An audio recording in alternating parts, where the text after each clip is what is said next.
Hello, hi. This is lesson 3. My name is Tom again, and today we are going to be talking about sea turtle mating and their nesting behavior and life cycle. We're going to be covering that. And to tell you the truth, if you want to be a turtle biologist, especially with the hard-shelled turtles, you get to go to a lot of exotic places, just like my place back here. Boy, how do you like that view?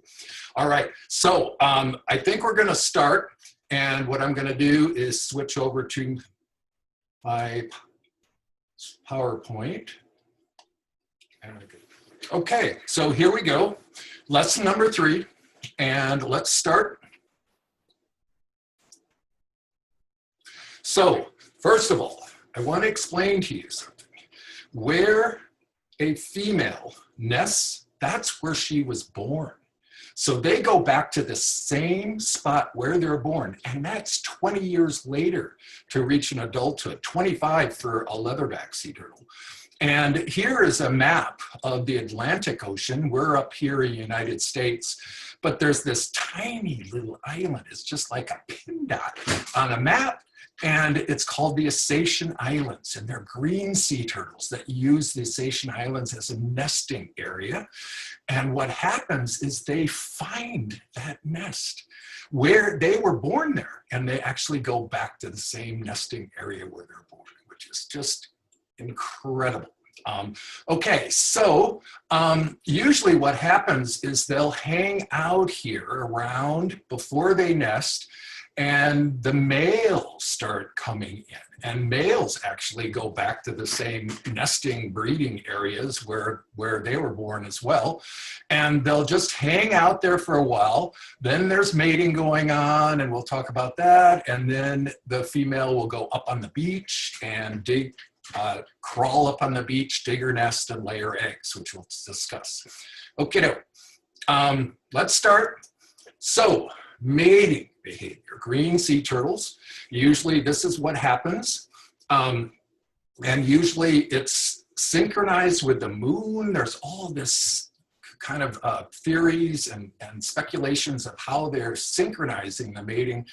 But they actually will hang out around the island, and the females will be mated upon. And then we go on to they crawl up on their nest and they dig their eggs. And this is a female leatherback hauling out. You're going to hear some grunting sounds, but the grunting sounds are all the weight that she has to lift. When they're in water, they're very buoyant and they float. But when they're out there on land, it's really hard. And remember, these leatherbacks are weighing up to 2,000 pounds. So let's watch this video.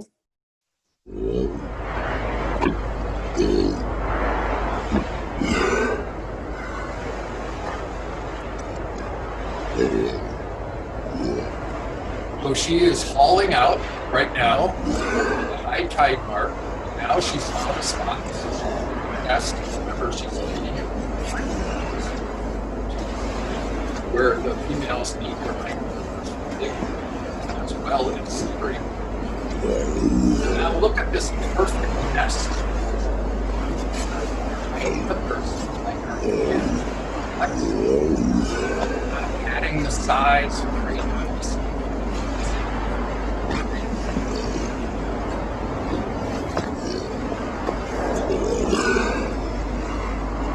And you can see her crying here. They excrete a lot of salt from their bodies because they're eating jellyfish. Okay, and here are the females laying her eggs. And these eggs are like almost like baseball size. And what happens is they don't crack. They're not hard shelled. They're kind of leathery, like the leatherback sea turtle. And when they drop in the nest, they're not going to break.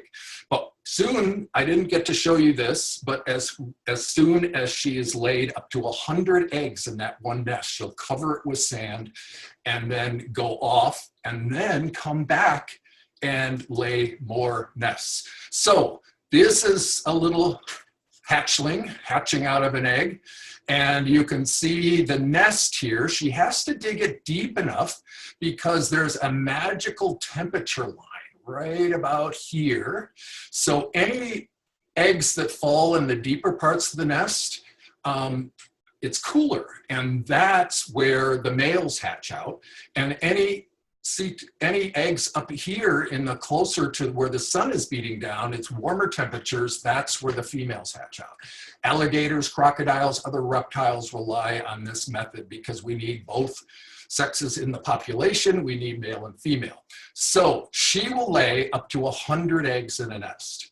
And then what she does is she'll wait a period. It's usually about a week or so that she will build up another clutch of eggs. They call the nest the clutch of eggs. And what ends up happening is she'll go back to another area and dig a nest, lay her eggs, and then about 2 weeks later, a week later, she'll come back and do the same.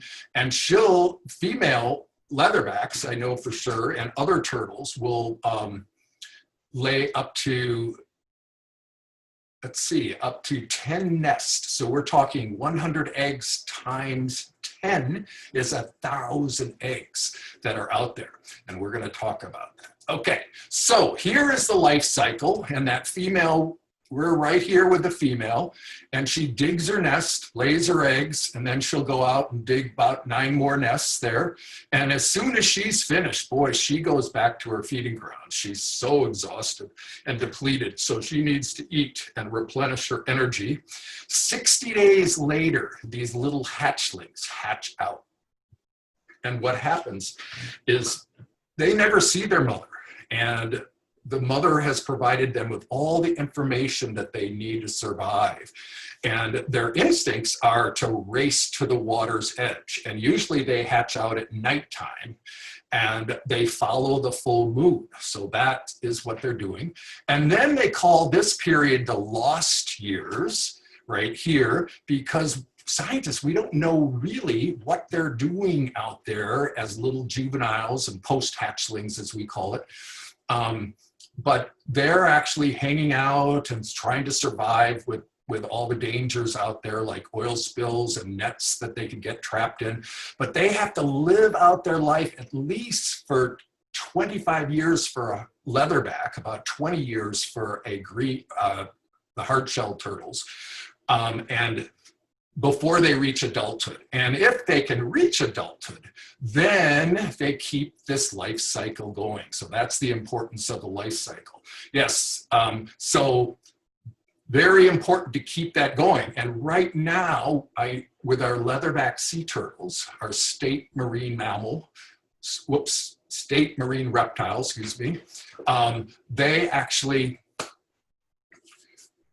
out of 1,000 eggs, only 1 egg is hatching and making it to adulthood. And that's how scary our situation is with the leatherbacks. They are critically endangered. Okay, so it's pretty scary for the little hatchlings because, you know, they never see their mother. Maybe they do. Maybe some of you that would be research biologists would be like Finding Nemo will discover how these turtles may communicate and get together, things like that we'll talk about later. Okie doke, so I'm going to break here and show you the eggs, and we're going to show you some models of little hatchlings. So what I need to do is we need to go over here to the activity table again. Back at the activity table here, I just want to show you our life cycle chart again. We went over this, but right here, we had our female digging her nest and laying her eggs. And there's a nest right there. And 60 days later is for the incubation that takes place for these little hatchlings to hatch out. And then they have to live out there, as we talked about, until an adult, about 20 years old. And then they can keep that life cycle going, okay? So I want to show you the size and the number of eggs that these females are laying in one clutch or nest. And this is actually ping pong balls, but this is 100 ping pong balls. So it gives you an idea of how many eggs they lay. And for a leatherback sea turtle, they'll dig a nest and lay 100 eggs in one nest. Then about 2 weeks later, when they replenish their egg supply, they'll lay another clutch in another area with over 100 eggs. And as we mentioned before, you know, they dig and lay up to 10 nests. And we're talking about 10 times 100, 1,000 eggs. And that's what this little pink ball represents. That's one egg surviving out of 1,000, one hatchling to an adulthood. And that's what's so scary with our critically endangered leatherback sea turtles and a lot of our other turtles. So we're going to be talking about threats and to their turtles in a little bit. But let me explain this. When they dig the nest, the female has to dig the nest deep enough, because down in the cooler parts of the nest, that is where the males develop in their egg. And up in the warmer parts of the nest where the sun is beating down, that's where the females hatch out. So again, females hatch out of the egg first, then the males. And what happens, the mother lays the eggs in the nest very loosely, so almost like these ping pong balls. And each egg has all the embryonic fluids in there, and the little embryo that the sea turtle alone has, a little hatchling has a yolk sac that the turtle is nourishing off of and developing and growing in that 60-day period. Now, one of the things that I found that was really interesting, when flood tides come, the water comes high up on the beach, and then it goes low tide and goes down the beach, all the undulation of high ebb and flood tides is actually creating oxygen for them to breathe. And what ends up happening is when they finally hatch out with this little pip, their little, like a bird has a little beak to break open the shell. They just have to tear through their leathery shell, because it's not like our chicken egg that's hard shelled. When they hatch out, what ends up happening, all of them starts rumbling and hatching out at the same time. And then they start using all the oxygen up in that incubation center that the female dug for them. And then that's where they scurry, and with all the loose sand on top, they just crawl out and then trek straight for the moon if it's nighttime, because they need to go to the ocean. So by instinct, they have never been taught this. It's by instinct. They know as soon as they escape from the nest, they need to go to the oceans. And that's also where a lot of birds and crabs are picking them up. Okay, and when they're born, this is what the size of a little baby hard-shelled turtle looks like. So this is about the size. And if I put one in my hand, you can see that they are very small. And even when the hard-shelled turtles hatch out of a nest, they don't even have a hard shell yet. So they're very vulnerable to crabs and birds eating them, trying to race to the water's edge. This would be more the size of a leatherback sea turtle. They are big turtles, up to 7 feet long, and you can see that this is a little bit bigger model of what a leatherback little hatchling would look like. And it's very fascinating. So I think we are going to head back, and I think okay, so who's that? Oh, hello. Oh, that's my dog. Okay, so I think we're going to head back to the slides. Hopefully that was interesting for you to see the size of the eggs, at least of the hard-shelled turtle. And leatherbacks, as I said, would be a little bit bigger, almost a baseball size, because they're bigger critters. And this is some hatchlings hatching out during the daytime. And I just want to show you this because it's pretty amazing. My friend took this with an iPad, so it's not the best resolution, but they do hatch out during the day as well. Petra, go down there, Gabe. that we're supposed to be like. There's a thing on turtles in the instructions. How can there be so many in one spot?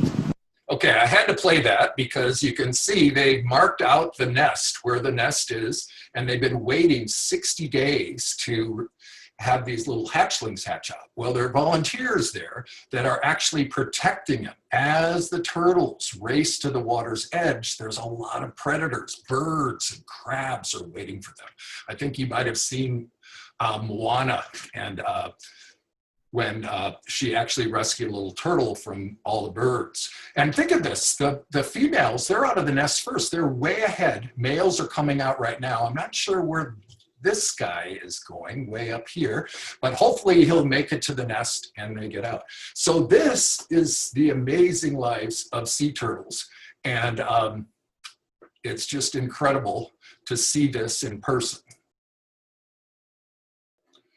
Okay, so our next lesson is number 4, and we're going to be talking about sea turtle migration and navigation.